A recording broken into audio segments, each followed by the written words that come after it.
pag-ibig pa ang hihigit kaya gaya ng pag-ibig sa tinubuhang lupa. Wala na nga! Wala! Nakaiyak. Mga kasama,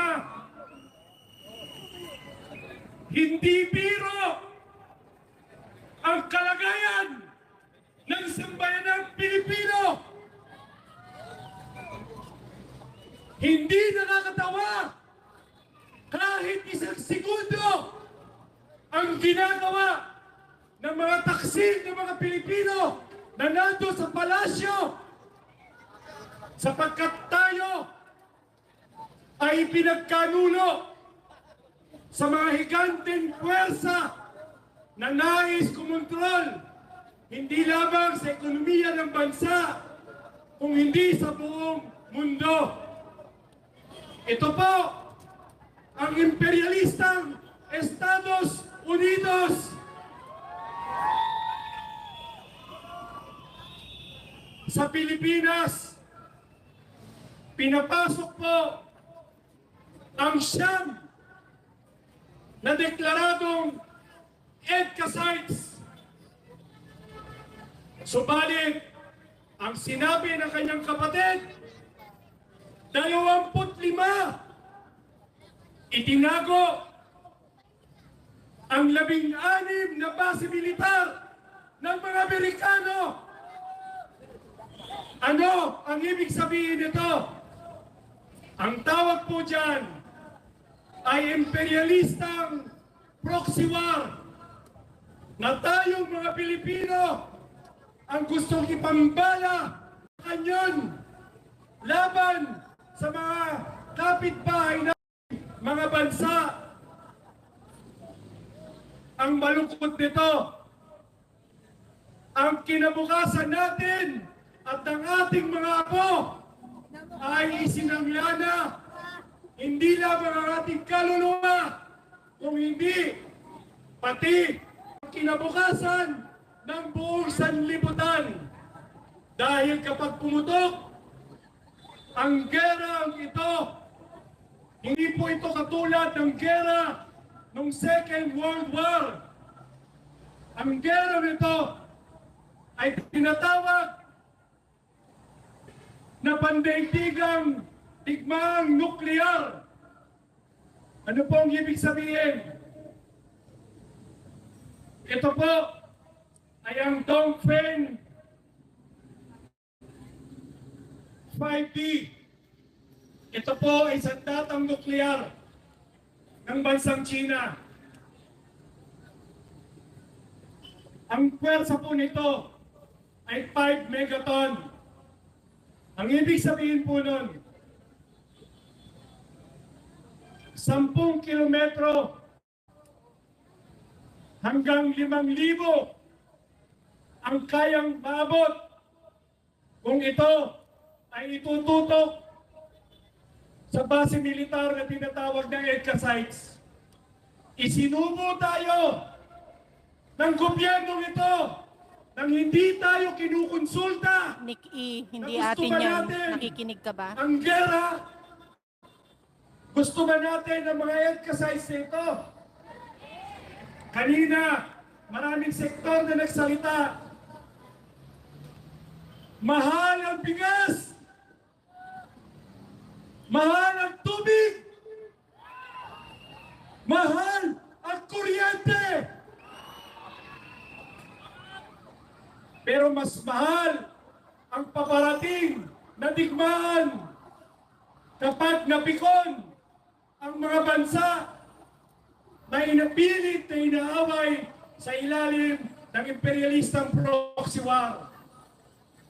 Walang kaaway ang Pilipinas. Kaya dapat ipatupad ang tinatawag na neutralidad at huwag magpagamit ang ating gobyerno sa mga imperialista sa panguna ng Estados Unidos. Magbibigay po ako sa inyo ng example. Tignan niyo po ng maigi. Kapag sinabi ko na detonate, tignan nyo po ng maigi ang bilang. Mag-sample po tayo ng gera na sinasabi nila. Kapag nagpaputok ang mga kalaban ng Estados Unidos na ayaw naman natin, detonate!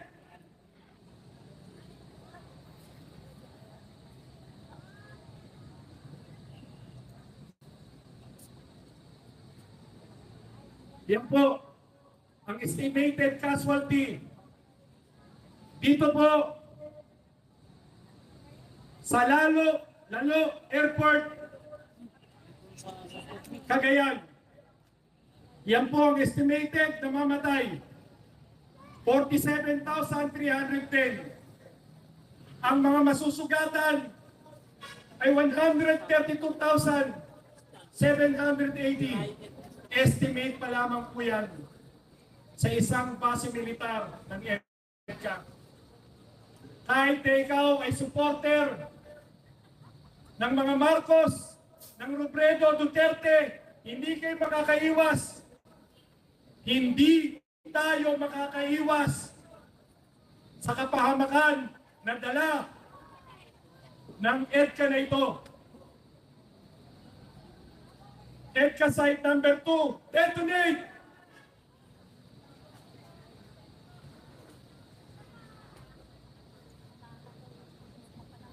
Ayan po. Camilo, Osias, Naval Base. 12,830 na patay. Estimated na patay. At ang casualty po, 17,640. Maaring mas mataas pa po yan. Kaya, kung meron tayong mga kamag-anak, kung doon kayo pinanganak, ang ating presidente, Si Niju Rut. inilagay tayo sa ora peligro. Ikaw Papayag pa tayo. Nakakaya, Bugol.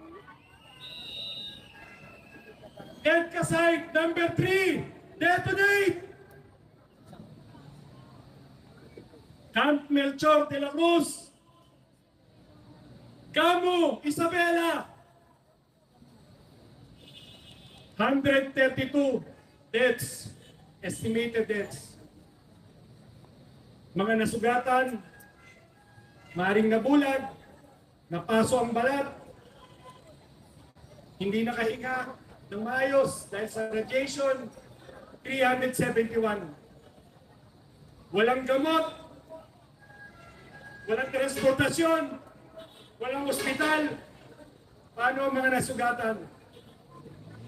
Kandidato rin sila sa kamatayan, bunga ng proxy war na ito.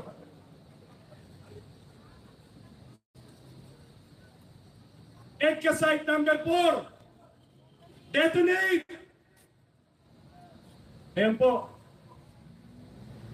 Sino po ang mga taga Nueva Ecija? Taas po ang kamay! Oh, malapit ako. Papayag ba kayo? Ang ating presidente ay papatayin ang ating mga kamag-anak sa lugar na ito. 112 deaths, estimated deaths, sa isang pindot na hindi man lang natin nais, na hindi man lang kayo kinonsulta. Ito po'y isang klaseng bomba lamang. EDCA site number 5, detonate! Basa Air Base, Pampanga, 266 plus deaths. Ang casualty, halos 1,000,000. Oh my God. Sino mga taga Pampanga rito? Dapat simulan nyo na ang marcha! Dapat simulan nyo na ang pagkilos! Huwag nyo nang hintayin na dumating ang mga bomba nuklear na ito na sisira sa ating lugar. EDCA site number 6, detonate! Mactan, Benito, Ebuen Air Base, Lapu-Lapu, Cebu, 1,301,000 deaths. Casualty, 1,172,000. Sa lahat ng mga Cebuano, ewan ko na lang kung hindi pa kayo magising. Pero pag sumabog ito, wala na ho talagang magigising. Huwag na po nating hintayin. Nakakatakot po ang sitwasyon na yan. The best At yan presentation po, so ito po. far. EDCA site, number 7, Lumia Air Base, Cagayan de Oro, 311,570 estimated deaths. Mga nasaktan, injuries, kalahating milyon. Ano pong issue sa signal? Is it the audio or the video quality po? Malungkot po, pero yun po ay totoo. Anytime, pwede pong mangyari yan. Kung papayagan natin, hintayin nyo pa ba magsona? Hintayin nyo pa ba na magsona?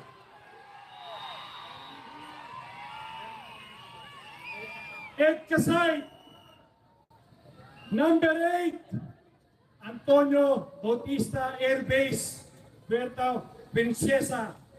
Napakagandang lugar. 154,000 deaths, 35,000 injuries.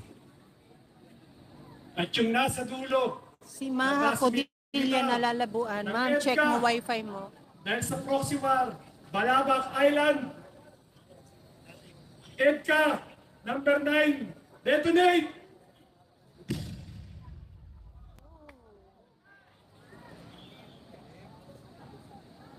Medyo malayo po ito sa populated area, 3,000. Pero buhay pa rin po yan. Ngayon, I think nasa signal sa area. kapag Pasensya tinotal na po lang natin po. yan, 9 lugar pa lang po ito sa estimated na nuclear blast na ito.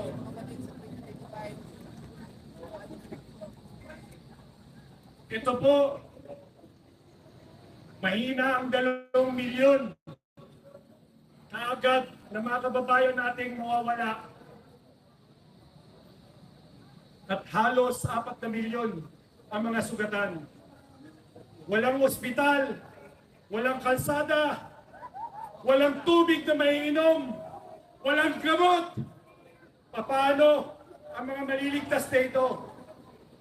Ang epekto ng radiation kapag pumutok po ang mga bomba na ito, 1 taon na ang araw ay hindi natin masisilayan. Pero ang masaklap, hindi po siya siyam ng base militar ng EDCA. Sabi ng kanyang kapatid, 25! Ano po ibig sabihin niyan? May tinatago pa ho ang palasyo sa atin. At ito pa po,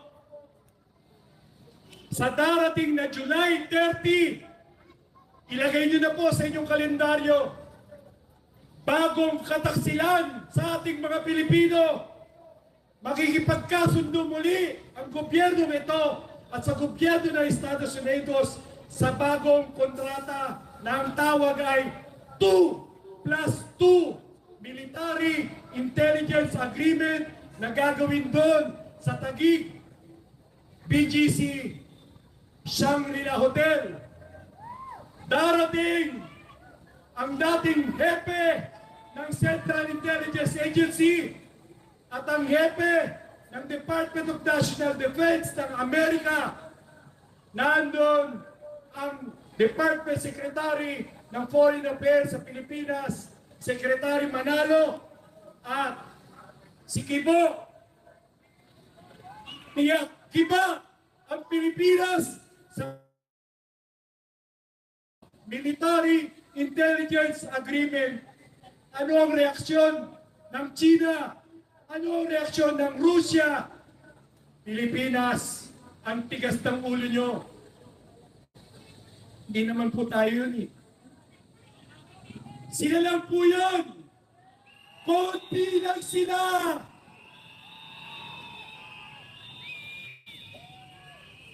Wala po tayong dapat ikatakot sapagkat kinabukasan na ng ating mga anak ang nakataya rito. Hindi po ito simpleng posisyon sa gobyerno. Kung hindi, ito ay malinaw na dikta sa atin ng imperialistang Estados Unidos na manatili sila dito sa ating bansa at gawin tayong tuta panghabang panahon. Mabuhay ang Pilipinas! Mabuhay ang kapayapaan! Maraming salamat po.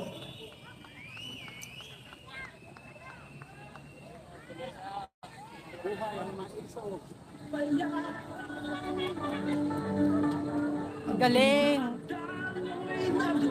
Ito Thank you yung very much, pinaka-complete Mr. so RJ. far na data na I think na-present that is a today. very informative presentation ng ating estado ng Pilipinas na nakikipag